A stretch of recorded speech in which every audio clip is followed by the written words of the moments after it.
Hello everyone, कैसे हैं आप सब। मैं हूं आपका कॉमर्स टीचर संजय कुमार और आज हम इलस्ट्रेशन नंबर सेकंड करने जा रहे हैं dissolution of A partnership firm का। और आपको पता है हम लोग बुक फॉलो कर रहे हैं डीके गोयल सर की, ठीक है। और इलस्ट्रेशन नंबर सेकंड है, इसके अंदर जो भी हमने रिलेशन अकाउंट सीखा उससे रिलेटेड कुछ जर्नल एंट्रीज होती हैं, ठीक है। तो वो तो हमने सीख ली जर्नल एंट्री सारी, लेकिन एक एंट्री एक्स्ट्रा है जो कि हमें रिलेशन एक्सपेंसेस के बारे में है, जिसके ऊपर थोड़ा डीप नॉलेज हमें ध्यान देना है कि रिलेशन एक्सपेंसेस सिंपल से क्या है कि कोई भी खर्चा है जो फर्म करती है रिलेशन का, मतलब कि हमने किसी को बुलाया, हायर किया, आइए हमारे बिजनेस को देखिए और ले जाइए और हमें पैसे दे दीजिए। एसेट्स बेचते हैं, लाइबिलिटीज पे ऑफ कर देते हैं। अब लेकिन हमारे सामने एक चीज़ है कि इसको बिज़नेस को जो बेचने का प्रोसेस स्टार्ट करना है उसके लिए किसी न किसी को तो हायर करना पड़ेगा। तो उस केस में क्या होता है, कई बार कंपनी जो पार्टनर है, जो फर्म है, उसके अंदर से जो कोई भी एक पार्टनर है वो कहता है कि मैं इस काम को कर सकता हूँ अच्छे से, मेरे को ये सेल करवाने का जो काम है मैं कर सकता हूँ, डिसोल्यूशन का प्रोसेस में जो है मैं हाथ बटा सकता हूँ और मुझे इसमें काफ़ी नॉलेज है इसके बारे में। तो फर्म कहती है ठीक है, हम बाहर से किसी को हायर करेंगे तो जो बाहर वालों को देते हैं वो आपको दे देंगे, ठीक है। तो इस केस में क्या होता है, रिलेशन का खर्चे को क्या माना जाता है, एक खर्चा माना जाता है और उसको पे किया जाता है, ठीक है। तो कई बार तो सबसे पहले स्टार्टिंग के जो केसेस हैं उसमें क्या है कि रिलेशन एक्सपेंसेस तो होने ही होने हैं, उसमें कोई कॉन्ट्रैक्ट नहीं है किसी से कि किसको देना है किसको नहीं देना। उसमें सिंपल केसेस में क्या क्या हुआ है कि डायरेक्ट फर्म ने ही पे कर दिए हैं, तो ठीक है। तो इसमें हम दो टर्म्स और सीखेंगे, बियर वाली और पेड करने वाली, ठीक है। तो देख लीजिए मैं कौन सा इलस्ट्रेशन कराने जा रहा हूँ। सेकंड है, ये आपकी बुक में होगा, ठीक है। तो आपको स्क्रीन पे दिखा रहा हूँ बेटा, ये ठीक है, ये वाला इलस्ट्रेशन है, ठीक है। इसमें लिखा हुआ है second illustration, pass journal entries for the following transaction, ठीक है। और इसकी जो 1 बाय 1 टर्म्स है, सारी की सारी टर्म्स हैं वो मैं पढ़ता रहूँगा। और ये वाला क्वेश्चन आपको आपकी बुक में मिल जाएगा, जो नई बुक होगी 6.9 पेज पे है ये, ठीक है। तो ठीक है, तो स्टार्ट करते हैं इस क्वेश्चन को 1 बाय 1, ठीक है। तो उससे पहले मैंने आपको अभी प्रॉमिस किया है कि एक मैंने आपको बियर वाला और पेड वाला कॉन्सेप्ट समझाऊंगा, ठीक है। देखो अब क्या होता है, जैसे मैंने आपको बताया कि फर्म कहती है कि मैं जो खर्चा है, जो फर्म डिसोल्यूशन करने का खर्चा है वो कौन पे करेगा, फर्म पे करेगी, वो तो करना तो फर्म को ही है, ठीक है। लेकिन वो कॉन्ट्रैक्ट दे सकती है पार्टनर को, ठीक है। तो उस केस में क्या होगा, कॉन्ट्रैक्ट अगर पार्टनर को दे दिया है तो पार्टनर को फर्म पैसा तो दे देगी, ठीक है, लेकिन जो डिसोल्यूशन का आगे जो खर्चा है वो आगे पार्टनर ही पे करेगा, ठीक है। तो आइए सीखते हैं बियर के और फार्म के केसेस में, पेड के केसेस में क्या होता है। जैसे मान लेते हैं, सबसे पहले सिंपल से एक लॉजिक में समझते, एक एग्जांपल से समझाता हूँ मैं। जैसे मान लेता हूँ राम है, ठीक है, और श्याम, दो फ्रेंड हैं, ठीक है। तो राम ने क्या किया, राम को किसी के पैसे देने थे, ठीक है। राम को मान लेते पैसे देने थे किसी के, मोहन के, और मोहन पैसे मांगने आ गया अचानक से, ठीक है। राम को पैसे देने थे मोहन के और मोहन पैसे मांगने आ गया उस दिन। तो राम को जो पैसे देने थे मोहन के, वो अमाउंट था 10,000, ठीक है। तो वो अमाउंट कितना था, 10,000 था। तो उस केस में राम जी के पास जब मोहन आया मांगने के लिए, मोहन आया कह रहा कि मेरे पैसे दे दो, ठीक है। मोहन क्या कह रहा है, asking for money, asking for money. किससे मांग रहा है वो, राम से, फ्रॉम राम, ठीक है। लेकिन राम ने क्या बोला, मेरे पास तो पैसे नहीं है। मोहन कह रहा है भाई देख बहुत दिन हो गए, अब तेरे को पैसे देने ही पड़ेंगे मेरे, ठीक है। तो राम को अपनी जान बचानी थी मोहन से, क्योंकि मोहन तो उसका सर फोड़ देता पैसे नहीं देगा तो, ठीक है। तो राम ने क्या बोला श्याम से कि भाई ये जो पैसे हैं 10,000 ये तू दे दे यार मोहन को, ठीक है। राम ने क्या कहा, राम ने रिक्वेस्ट किया, रिक्वेस्टेड टू श्याम, किससे रिक्वेस्ट किया, श्याम से, कि ये जो 10,000 देने थे यार तू दे दे भाई, तेरे को मैं बाद में पे कर दूंगा, ठीक है। तो यहाँ पे जो खर्चा है या जो खर्चा है वो किसका है, एक्सपेंस का जो पार्ट है वो किसका है, राम का था। लेकिन इसको पे किसने किया, श्याम ने। बेशक से आज श्याम ने पे कर दिया है, लेकिन फाइनली सहन किसको करना पड़ेगा, अगर राम ने श्याम से रिक्वेस्ट किया कि आज मेरे पैसे भाई तू दे दे, तो उसके पैसे बाद में कभी ना कभी तो श्याम मांगेगा भी ना अपने पैसे। तो श्याम को अगर आज राम ने पे किया है, राम ने एक्सपेंस उठाया है, तो उसको श्याम ने पे जरूर कर दिया, लेकिन बाद में उसको पे करना पड़ेगा। तो इस केस में जो हुआ, इसको बोलेंगे बियर करना। खर्चे का जो असली मालिक है वो कौन है? राम है, क्योंकि उसका खर्चा था, लेकिन पे किसने कर दिया? Paid by Shyam. तो हमने कॉन्सेप्ट समझा बियर करना और पेड करना, अलग अलग चीज़ें हो सकती है, एक चीज़ भी हो सकती है। अगर राम का एक्सपेंस था, ठीक है, राम ही पे कर दे, राम पेड हिमसेल्फ, तो इस केस में क्या हो गया? राम बियर भी कर रहा है और पे भी कर रहा है, ठीक है। राम क्या कर रहा है? बियर भी कर रहा है और पे भी कर रहा है। लेकिन सेकंड केस, जो फर्स्ट केस था, उसमें हमने क्या सीखा कि राम क्या कर रहा है वहाँ पर? राम क्या कर रहा था वहाँ पे? बियर तो कर रहा था, लेकिन पेड कौन कर रहा था वहाँ पे? श्याम पेड कर रहा था, ठीक है। तो ऐसे ही हमारे फर्म के अंदर भी कुछ खर्चे होंगे डिसोल्यूशन वाले, जो कि फर्म को पे करने चाहिए कि पार्टनर को पे करने चाहिए, उसके बारे में कॉन्सेप्ट है, वो जर्नल एंट्री में समझेंगे एक एक करके। अगर मान लो फर्म को पैसे देने चाहिए थे और पार्टनर ने दे दिए हैं, तो पार्टनर को क्रेडिट कर देंगे, क्योंकि बाद में पार्टनर जो है फर्म से पैसे ले लेगा, ठीक है। या अगर पार्टनर को पैसे देने चाहिए थे, फर्म ने पे कर दिए हैं, तो फर्म बाद में पार्टनर से पैसे ले लेगी, क्योंकि वो पार्टनर को पे करना चाहिए था, ठीक है। तो आइए स्टार्ट करते हैं इलस्ट्रेशन नंबर 2, ठीक है। तो मैं सबसे पहले पढ़ता हूँ इसको और एक 1 बाय 1 आपको एक्सप्लेन करता चलूँगा। तो सबसे पहले कह रहा है बेटा, रिलेशन एक्सपेंसेस अमाउंटेड टू ₹5,000, ठीक है। कितना रिलेशन एक्सपेंस हुआ है? 5,000 का। इसके बाद में बारे में nothing said, who beer, who paid. अगर क्वेश्चन में कुछ भी ना बता रखा हो कि रिलेशन खर्चा कौन सहन करेगा और कौन पे करेगा, तो ये मान के चलेंगे रिलेशन का खर्चा तो फर्म का होता ही होता है, साथ में ये भी मानेंगे कि फर्म ने ही पे किया होगा, ठीक है। मैंने आपको क्या बात बताई कि रिलेशन के बारे में अगर कुछ नहीं बता रखा कि एक्सपेंस किसने बियर कराया है और किसने पे किया है, तो that's mean firm is bearing also these expenses and also paying same amount. Okay, got it my point? So now we are coming on. So first entry, relation expenses amounted to ₹5,000. तो इसकी journal entry क्या होगी बेटा? Simple सा समझते हैं। Realisation expense इसके साथ नहीं लिखते हैं, क्योंकि मैंने आपको बताया था एक बार, रिलेशन अकाउंट में कोई खर्चा होता है तो रिलेशन अकाउंट ही चलता रहता है, ठीक है। डेबिट टू बैंक, ठीक है। तो इसका मतलब क्या है? रिलेशन बैंक को ही, फर्म को ही पे करना था और फर्म ने ही पे कर दिया है 5,000 रुपये। यहाँ तक बात समझ में आई बेटा? फर्स्ट एंट्री होगी हमारी, ठीक है। अब नेक्स्ट देखिए आप लोग, कह रहे relation expenses to ₹8,000 were paid by partner X, ठीक है। अब ये नहीं बता रखा कि बियर किसको करना चाहिए था। अगर बियर के बारे में कोई भी इन्फॉर्मेशन नहीं दे रखी और पेड के बारे में कोई इन्फॉर्मेशन नहीं दे रखी, तो ये मान के चलेंगे फर्म को पे करना चाहिए था। अगर फर्म पे करती तो क्या करती?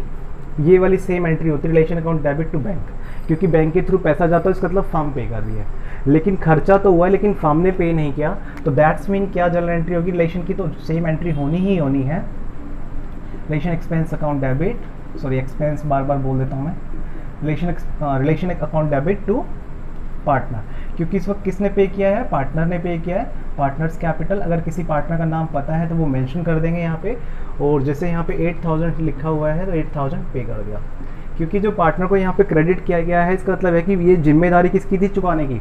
फर्म की थी, लेकिन अभी चुकाया किसने है? पार्टनर ने। तो इसका मतलब क्या है कि पार्टनर ही इसको चुकाएगा।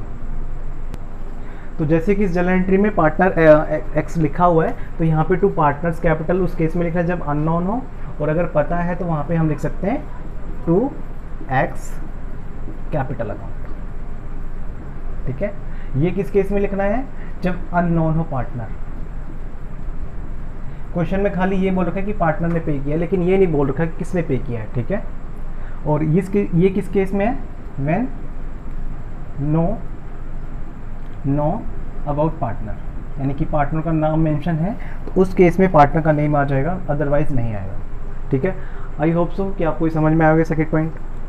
इसके बाद थर्ड पॉइंट है, relation expenses amount 10,000 were paid by the firm on behalf of A partner, ठीक है। रिलेशन का एक्सपेंस था ठीक है, 10,000 वर paid by the firm on behalf of partner. मतलब कि पे किसको करना चाहिए था, पार्टनर को पे करना चाहिए था, लेकिन किसने पे कर दिया, फर्म को। तो मतलब कि जिम्मेदारी किसकी थी पे करने की बेटा, जैसे अभी पीछे वाले क्वेश्चन में देखा था, ठीक है, कि राम की जिम्मेदारी थी लेकिन श्याम ने पे कर दिया, तो श्याम से बाद में वो पे करना पड़ेगा। तो इस वक्त अगर राम की जिम्मेदारी है, सॉरी पार्टनर की है, तो पार्टनर को ही पे करना पड़ेगा, ठीक है। तो पार्टनर का नाम नहीं लिख रखा तो सीधा पार्टनर्स कैपिटल अकाउंट डेबिट करेंगे। इसके नीचे नरेशन लिख लीजिएगा, ठीक है, पार्टनर्स, क्योंकि बिना नरेशन के एग्जाम में मार्क्स तो देते नहीं है, वो लोग काट भी लेते हैं। Partners capital account debit to bank, मतलब कि इसमें मेंशन है कि पार्टनर को बियर करना था, लेकिन पे किसने किया है, बैंक फर्म ने पे किया है, तो पार्टनर से बाद में रिकवर कर लेंगे बेटा। और कितना अमाउंट बोला हुआ है इसने इस क्वेश्चन के अंदर, 10,000 रुपीज़।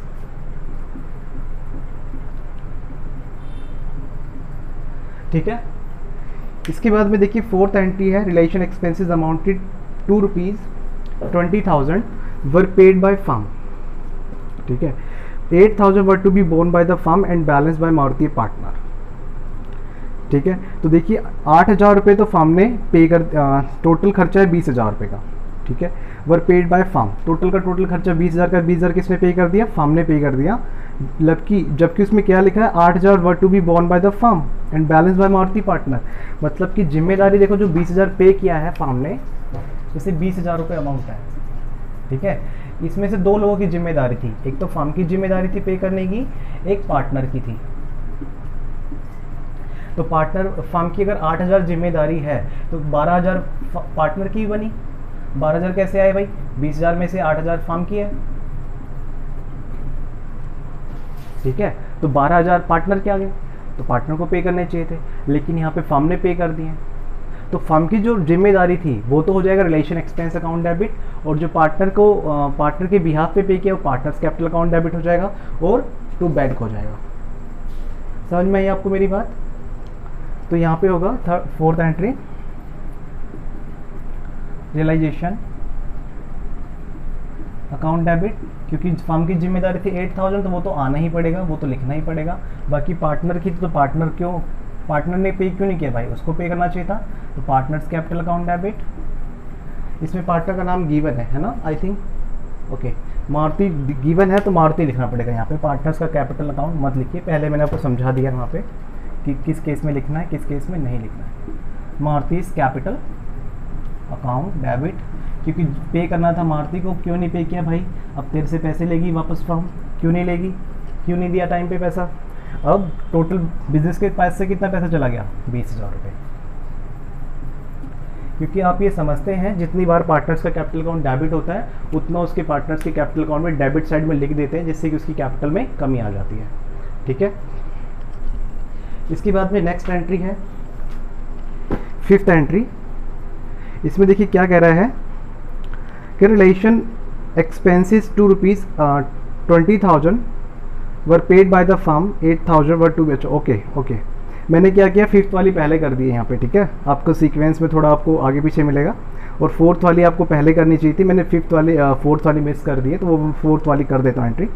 तो कह रहे हैं फोर्थ वाली पढ़ रहा हूँ अभी, relation expenses to ₹15,000 were paid by the firm, mister X one of the partner has to bear this expenses. Relation expenses कितने हैं, 15,000 रुपये, पेड बाय द फर्म, और बियर किसको करने थे, पार्टनर को। तो मतलब कि पार्टनर का खर्चा फर्म क्यों पे करे भाई, अगर कर रही है तो रिकवर करेगी।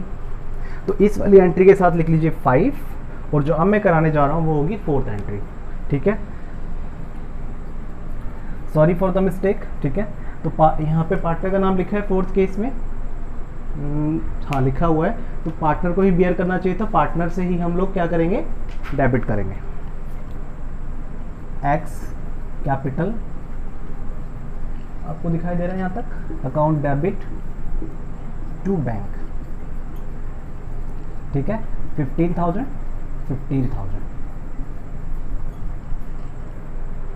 आई होप सो यहाँ तक दिखाई दे रहा होगा आपको, ठीक है, इसको मैं रफ कर लेता हूँ आगे, ठीक है, इसके बाद फिर आगे करते हैं, एक सेकेंड। अब देखिए हम लोगों ने फिफ्थ एंट्री तक तो कर लिया है, अब सिक्स्थ एंट्री देखते हैं हम लोग बच्चों। कह रहे डिसोल्यूशन एक्सपेंसेस अमाउंटेड टू ₹20,000 20,000 हुए हैं, 8,000 were to be borne by the firm, ठीक है। And the balance by Maruti partners, the expenses were paid by Maruti.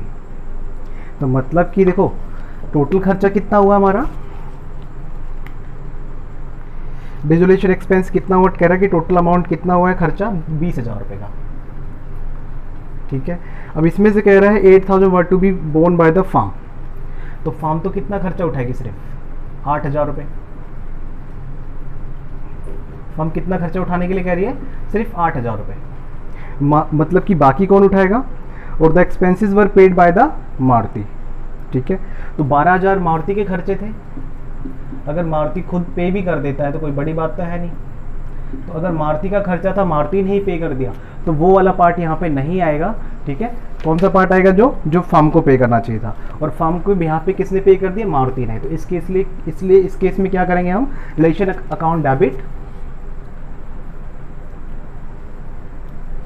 क्योंकि फर्म का खर्चा था, रिलेशन अकाउंट डेबिट, ठीक है, 8,000 टू मारुति। अब आप सोचेंगे मारुति का सर पूरा 20,000 क्यों नहीं डाला, भाई मारुति ने खुद की जिम्मेदारी थी पे करना, ठीक है। अगर वो खुद पे नहीं कर रहा है, फर्म पे करती तो फर्म उससे रिकवर कर लेती, लेकिन इस केस में 20 जो टोटल 20 थे उसमें से 12,000 तो मारुति को पे करने थे, और मारुति ने पे भी कर दिया, अंडरस्टूड है भाई। 20,000 का पीस पूरा पे किया, तो मतलब कि अपना हिस्से का तो पे किया, साथ में फर्म के हिस्से का भी पे कर दिया। अब जब फर्म के हिस्से का उसने पे किया तो फर्म से वापस भी तो लेगा वो, ठीक है। तो 6th एंट्री समझ में आ गई। इसके बाद में देखिए 7th एंट्री है, थोड़ा सा 2 लाइनों का स्टेटमेंट है, थोड़ा देख के घबराना नहीं है। कहते हैं Sudhir a partner was allowed a remuneration of ₹10,000 to carry out dissolution of firm. अब सुधीर है, उसको पार्टनर है, ठीक है, सुधीर, उसको एक कॉन्ट्रैक्ट दे दिया हमने कि तेरे को 10,000 रुपये मिलेंगे भाई, डिसोल्यूशन फर्म का खर्चा जो भी होगा तेरे को बियर कर देखना पड़ेगा, ठीक है। कह रहा है कि to carry out dissolution of the firm he was to bear all expenses, उसको सारे खर्चे उठाने चाहिए थे। अगर जैसे मान लो अगर रियलाइजेशन का खर्चा 5,000 आता तो भी मुझे 10,000 ही पे करने पड़ते फर्म को, ठीक है। अगर इससे ज़्यादा आ जाएगा, 16,000 आ गया जैसे क्वेश्चन के अंदर, तो भी फर्म सिर्फ 10,000 ही पे करेगी। अगर ज़्यादा आ जाएगा तो भी फर्म कितना पे करेगी, 10,000 पे करेगी। लेकिन इसमें देखिए हुआ क्या, कह रहा है dissolution of firm he was to bear all expenses of relation which amounted to ₹16,000 were paid by the firm. हम उसको बोल रहे हैं कि 10,000 तेरे को दे देंगे, ठीक है, हम उसको बोल रहे हैं कि 10,000 तेरे को दे देंगे, लेकिन उसने क्या किया, पे नहीं किया, ठीक है। 10,000 अगर वो पे कर देता तो ये तो रिलेशन एक्सपेंस है ही हमारा, मतलब ये सुधीर को जो पैसे देने तो है ही, रिलेशन का खर्चा है, ठीक है। लेकिन जो इससे एक्स्ट्रा 6,000 रुपये और एक्स्ट्रा खर्च हो गए, ये 6,000 रुपये ये सुधीर को देने चाहिए थे, क्योंकि उसने कॉन्ट्रैक्ट ले लिया था कि मैं पे करूँगा, लेकिन 6,000 उसको फॉर्म ज़्यादा खर्चा हो गया रिलेशन का। और अगर सुधीर पे कर देता तो फिर तो कोई बात नहीं थी, रिलेशन अकाउंट डेबिट तो सुधीर हो जाता 10,000 से, लेकिन सुधीर को पे करने चाहिए थे, सुधीर भाई साहब ने पे भी नहीं किए, प्लस में एक्सपेंस भी बढ़ गया, तो टोटल खर्चा हो गया 16,000 रुपये का। तो रिलेशन का खर्चा तो 10,000 माना ही जाएगा, प्लस में सुधीर से रिकवर किए जाएंगे, भाई तू मेरे को पैसे दे भाई जब तूने कॉन्ट्रैक्ट लिया था, प्लस में टू बैंक, क्योंकि बैंक की तरफ से कितने पैसे चले गए, पूरे 16,000 रुपये, ठीक है। क्योंकि इस क्वेश्चन में साफ साफ लिखा हुआ है कि he was to bear all expenses of relation which amounted to ₹16,000 were paid by the firm. पूरा का पूरा किसने पे किया है, फर्म ने पे किया, तो बस तो सुधीर को पकड़ लिया हमने, ठीक है। तो इस केस में क्या होगा हमारा, रिलेशन अकाउंट डेबिट, जो कॉन्ट्रैक्ट दिया होता वो तो देना ही पड़ेगा फर्म को भाई, ठीक है। लेकिन सुधीर को बोला था भाई इससे ज़्यादा नहीं देंगे, सुधीर बोला नहीं मत देना, लेकिन भाई साहब ने पैसे ही पे नहीं किए अपनी तरफ से, तो उससे तो रिकवर करना पड़ेगा टू बैंक, ठीक है। तो ऐसे ऐसे महान अनुभव भी होते हैं कि बच्चे कुछ लोग पैसे नहीं देते हैं भाई, उनको बोला जाता है, प्रॉमिस किया जाता है, कर भी देते नहीं है, ठीक है। इसके बाद में है Ravi a partner is allowed a remuneration of ₹15,000। एक जो पार्टनर है उसको रेम्यूनरेशन दिया गया 15,000। तो अगर किसी पार्टनर को कोई रेम्यूनरेशन दिया जा रहा है, किसी सैलरी दी जा रही है, तो उसको रिलेशन का एक्सपेंस हमेशा समझना बेटा, ठीक है। उसको एक्सपेंस हमेशा समझना, रिलेशन अकाउंट तो डेबिट होगा ही होगा। अगर फर्म पे कर देगी तो बैंक हो जाएगा, अगर फर्म पे नहीं करेगी तो पार्टनर्स हो जाएगा, ठीक है। तो देखिए हम लोग 8th एंट्री पढ़ रहे हैं। कह रहे Ravi a partner is allowed a remuneration of 15,000 for dissolution work and is to bear all expensive relation which amounted to ₹5,000 were paid by the firm. पूरा का पूरा खर्चा देखो किसको बेयर करना चाहिए था, रवि को बेयर करना चाहिए था, ठीक है। लेकिन जिसमें से रवि ने सिर्फ कितना बेयर किया, हम उसने 10,000 रुपये बेयर किया और बाकी बेयर नहीं किया, तो बाकी पैसा कौन पे करेगा, रवि से रिकवर करेंगे। रिलेशन का कॉन्ट्रैक्ट दे दिया हमने रवि को, ठीक है। रिलेशन का कॉन्ट्रैक्ट किसको दे दिया था हमने, रवि को दे दिया था, ठीक है। किसको दे दिया था हमने, रवि को। तो रवि को कॉन्ट्रैक्ट कितने में दिया हमने, 15,000 में, ठीक है। टू रवि, रवि को सिर्फ हम लेकिन देंगे कितने, 10,000 ही देंगे, क्योंकि भाई साहब ने पूरे पैसे नहीं चुकाए, बाकी पैसे किसने चुकाए, फर्म ने। तो 5,000 इधर आ जाएगा, मतलब कि फर्म के पास से कितने चले गए, 5,000 रुपये, ठीक है। ये एंट्री समझ में आ गई। इधर ये साइड में थोड़ा सा आपको मिक्सअप कर देगा, ये थोड़ा सा मैं इसको रफ ही कर देता हूँ, हाँ ये ठीक है। पीछे वाला कॉन्सेप्ट देख लेना, अगर आपको समझ में ना आए तो वीडियो पॉज करके एक बार पीछे से चले जाना, फिर समझ में आ जाएगा, ठीक है। यहाँ तक हो गया। अब इसके बाद में 9th एंट्री देखिए, कह रहा है Anil a partner is to paid remuneration of ₹20,000 for dissolution work. भाई उसको कॉन्ट्रैक्ट दे दिया कि तेरे को 20,000 रुपये मिलेंगे, ठीक है, और ये काम कर दे। क्या relation expenses amounted to ₹7,500 were paid by the firm. अब देखो एक बंदे को आपने क्या किया, हायर तो कर लिया जस्ट, ठीक है। जैसे इसके अंदर अनिल है, अनिल को आपने क्या बोला कि भाई तेरे को 20,000 रुपये देंगे, काम करवा दे, लेकिन उसको ये नहीं बोला कि कॉन्ट्रैक्ट तेरा है, ठीक है। हमने उसको ये उससे ये गारंटी नहीं ली इसके बदले में कि ये पूरा का पूरा तेरे को ही पे करना पड़ेगा, ठीक है। इस क्वेश्चन में कुछ भी मेंशन नहीं है कि who will beer remaining expenses, nothing mention about, mention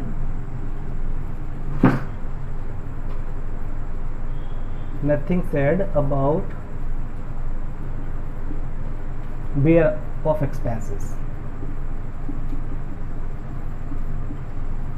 अगर कुछ भी कहा नहीं गया है, ठीक है, तो उस केस में क्या करेंगे, जो बाकी पूरे की पूरी जिम्मेदारी होगी फर्म की ही मानी जाएगी। और इसके अंदर एक्स्ट्रा खर्चा कितना हो गया, 7,500 रुपये का, ठीक है। तो अनिल ने देखो इसके अंदर पे किया है कि नहीं पे किया, कह रहा पेड भी नहीं किया उसने, ठीक है। अनिल को बोला था कि तेरे को मिल जाएंगे पैसे, लेकिन रवि उसने पे ही नहीं किया, ठीक है।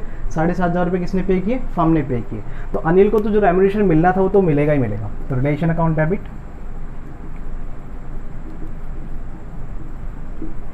ठीक है, कितना 20,000 जो उसको गारंटी दी हुई है, सॉरी उसको बोला हुआ है, तो टोटल 27,500 रुपये आएगा यहाँ पे, ठीक है। तो अनिल कह रहा है कि अनिल ने कितने पे किए होंगे, कह रहा है 20,000 के समथिंग पे किया होगा। कैसे पता चला भाई, क्योंकि उसने 7,500 तो पे नहीं किए, बैंक ने पे किए, तो बाकी पैसे बैंक से गए हैं। मैंने यहाँ पे देखो बेटा ये 20,000 प्लस 7,500 क्यों लिखा है, ये रेम्यूनरेशन का प्लस में जो एक्स्ट्रा खर्चा हो उस दोनों का टोटल करके लिखा हुआ है, ठीक है। यहाँ तक आपको बात समझ में आ गई, ठीक है। मैं एक बार इसके सीक्वेंस नंबर भी डाल देता हूँ, सीक्वेंस नंबर नहीं डाला ना मैंने, ठीक है। ये 6th एंट्री है, ठीक है, ये 7th हो गई, ये 8th हो गई है, ये 9th एंट्री हो गई है, ठीक है। तो यहाँ तक ऐसे इसके बीच में लाइन भी डाल देता हूँ ताकि आपको पता रहेगा, क्योंकि कंफ्यूजन तो छोटी छोटी बातों से ही क्रिएट होती है ना, ठीक है। तो ये बात क्लियर हो गई है। लास्ट में है 10th पॉइंट, 2 पॉइंट और बचे इस क्वेश्चन के, तब ये कंप्लीट हो जाएगा। लास्ट के 2 पॉइंट और करा देता हूँ मैं। इतने आप लोग पढ़ लीजिए। आई होप को आपको मज़ा भी आ रहा होगा इस क्वेश्चन को समझने में कि कैसे कैसे एंट्रीज को पास कर रहे हैं। और मेरे को पता है थोड़ी सी प्रॉब्लम भी आ रही होगी, क्योंकि कई बार क्या होता है, बच्चे जो पुराने कॉन्सेप्ट होते हैं ध्यान से नहीं सुन पाते या देख पाते, कई बार कुछ क्लासेस मिस हो जाती है उनकी तरफ से भी, तो उस केस में भी प्रॉब्लम आ जाती है। और ये नए नए कॉन्सेप्ट होते हैं तो बच्चों को एक बार तो समझने में नया नया लगता ही है। जैसे आपने एक बार क्लास टीचर से पढ़ लिया, एक बार मुझसे पढ़ लिया, एक आधी बार और अपनी तरफ से पढ़ लिया, फिर कंफर्म हो जाता है, फिर पक्का हो जाता है कॉन्सेप्ट। ये मत सोचिए कि एक बार में सब कुछ समझ में आ ही जाता है, हमेशा कुछ थोड़ा समय लगता है बेटा, ध्यान रखिएगा। तो मैंने पढ़ाया आपको, मैंने पूरी मेहनत से पढ़ा है आपको, ठीक है। इसके बाद में आपका काम है कि आपको क्या करना है, एक बार इसको दोबारा से वीडियोस को देखना है, एंट्रीज के ऊपर अप्लाई करना है, समझना है, अपना लॉजिक लगाना है कि किसका खर्चा था, कौन पे कर रहा है, किसके बिहाफ पे कर रहा है, क्यों उससे रिकवर करेगा, इन सब चीज़ों को ध्यान में देना है। तो ठीक है, 10th एंट्री देखते हैं। कह रहे Sunil a partner is to be paid remuneration of ₹25,000 for dissolution work, relation expenses amounted to ₹9,000 were paid by him. देखो इस केस में क्या बोला, सुनील है, ठीक है, सुनील है, उसको हमने बोला कि भाई रिलेशन का एक्सपेंस है तू उठा ले, उसने बोला उठा लूँगा। रिलेशन के एक्सपेंस के बारे में नहीं बोला, सॉरी सैलरी के बारे में बोला। रेमुनेशन का मतलब सैलरी भी होता है या उसका पार्ट जो भी कमीशन वगैरह होता है वो बोल देते हैं उसको। और एक्स्ट्रा खर्चा कितना हो गया, एक्स्ट्रा खर्चा भी हो गया 9,000 का, लेकिन इसमें से ये वाला खर्चा फर्म को पे करना चाहिए था, और जो उसको यहाँ पे पे किया है, यहाँ पे ये रेमुनेशन मिला है तो वो यहाँ पे उसको क्रेडिट करना चाहिए था, ठीक है। तो लेकिन यहाँ पे हुआ क्या, फर्म ने इसको पे नहीं किया, पूरा का पूरा खर्चा किसने पे किया, सुनील ने पे कर दिया यहाँ पे, ठीक है। जैसे कि पीछे वाली एंट्री में क्या हुआ था कि फर्म ने भी पे किया था जो उसका खर्चा बनता था। तो इस केस में क्या होगा बेटा, रिलेशन एक्सपेंस अकाउंट डेबिट, तो ये तो होना ही होना है। रिलेशन एक्सपेंस की आदत मेरी कब छूटेगी, वो प्रॉफिट और लॉस पढ़ाते पढ़ाते कई बार आदत पड़ जाती है, ठीक है। और आपके जो बेसिक टर्म्स है उसमें एक्सपेंस बहुत ज़्यादा होते हैं ना, उससे थोड़ा सा हो जाता है। Relation account debit to Sunil आएगा यहाँ पे डायरेक्ट, ठीक है। तो सुनील यहाँ पे डायरेक्ट क्यों आया, क्योंकि देखो 20,000 तो हमने उसको बोला था कि देखो सैलरी के देंगे, प्लस में 9,000 अलग से खर्चा हो गया, वो फर्म को पे करना चाहिए, लेकिन फर्म ने पे नहीं किया, तो मतलब कि 29,000 टोटल खर्चा हो गया। तो और 29 ही है, कितना दिया है, सॉरी 25,000 है, 25 प्लस में 9 है ना, तो 34,000 हो गया। तो 34,000, ठीक है, और टू सुनील 34,000, क्योंकि फर्म को पे करना चाहिए था 9,000 रुपये, लेकिन सुनील ने ही पे कर दिया, तो फर्म को टोटल पैसा कितना, फर्म टोटल पैसा कितना देगी सुनील को, 34,000। ओके बेटा, इसके बाद एक लास्ट एंट्री है, इंटरेस्टिंग है एक, ठीक है, वो बहुत ही मुश्किल एंट्री लगेगी आपको कैसे लगेगी देखते हैं। कह रहा है Vijay partner paid relation expenses of ₹10,000 and they were to be borne by him. मतलब कि 10,000 रुपये खर्चा था रिलेशन का, विजय को पे करना चाहिए था, ठीक है, इसको बियर करना चाहिए था, और पे भी किसने किया, इसी ने किया। मतलब कि फर्म से कोई रिलेशन नहीं है, फर्म से कोई लिंक बैठा है इसका नहीं, क्यों, विजय का खर्चा है तो वो बियर करेगा, बियर तो करेगा। अगर फर्म पे कर देती तो विजय से रिकवर करती, लेकिन फर्म ने पे नहीं किया, विजय का खर्चा था, विजय ने खुद ही पे कर दिया 10,000, ठीक है, ठीक है। तो फर्म के पॉइंट ऑफ व्यू से सोचेंगे, अगर देखेंगे तो विजय पार्टनर है, विजय पर्सनल लाइफ में कुछ भी करे, ठीक है, तो उसका जो खर्चा है वो खुद पे कर रहा है, तो उससे हमें कोई मतलब नहीं है। रिलेशन का खर्चा उसकी जिम्मेदारी थी, अगर उसने ही पे किया है तो उससे हमें कोई मतलब नहीं। अगर उसको हम कॉन्ट्रैक्ट देते तो उस केस में उसको क्रेडिट कर सकते थे, लेकिन हमने उसको कॉन्ट्रैक्ट कुछ भी नहीं दिया है। सिंपल उसने क्या किया है कि विजय को बियर करना चाहिए था, और पे भी उसी ने किया है, मतलब उसी की जिम्मेदारी थी, उसी ने पे किया है। तो उस केस में हमारी कोई पर्सनल लायबिलिटी नहीं बनती बिजनेस की, तो उस केस में विजय ही खुद पे करेगा। तो इस केस में जो सबसे मुश्किल एंट्री है वो ये एंट्री है कि इसमें कोई एंट्री नहीं होगी, तो इसमें नो एंट्री। समझ में आया बच्चों कि इसमें कोई एंट्री होने वाली नहीं है, ठीक है। तो मैं उम्मीद करता हूँ आज का जो लेक्चर था हमारा पूरा सफल रहा होगा, अच्छे से समझ में आया होगा, और ये सेकेंड रजिस्ट्रेशन अच्छे से क्लियर हो गया होगा। फिर भी कोई डाउट आता है आपको तो मुझे बताएंगे आप लोग, ठीक है। फिर इसके बाद आगे करते हैं, ठीक है, नेक्स्ट क्लास में। Thanks for today, thanks for watching.